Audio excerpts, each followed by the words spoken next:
Indonesia has many traditions and customs in the lives of its diverse people. Every tribe in Indonesia has customs and traditions that are different from other tribes or regions.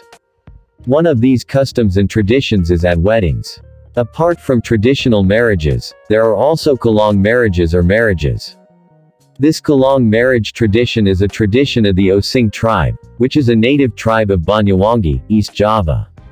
Linguistically, kalong is a Javanese word which means thief or steal. However, in the context of kalong marriage there is no intention of theft or stealing goods as understood by humans.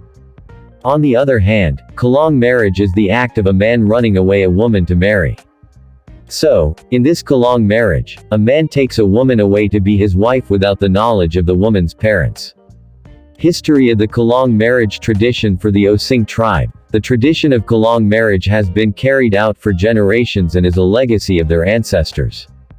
Thus, even though the practice seems like stealing, this tradition is not something negative for the Osing people. In fact, the people of Osing consider that the tradition of kalong marriage needs to be appreciated and its existence preserved. However, until now there have been no definite records explaining when kalong marriage began to be practiced by the Osing people. One thing that can be confirmed is that this kalong wedding was inspired by weddings in Bali.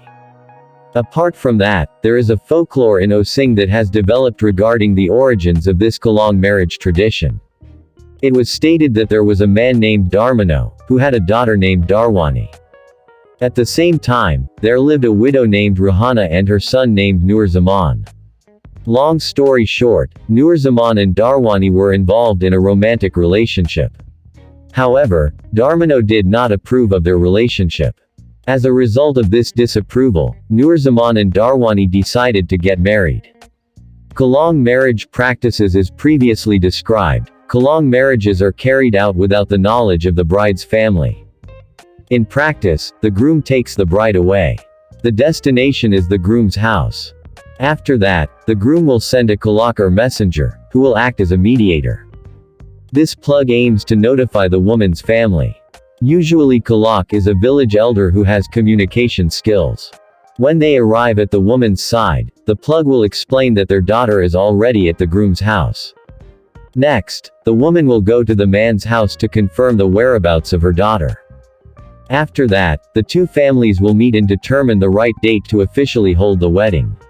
The next process is jempotan, which is a prohibition on women leaving the house before the wedding takes place.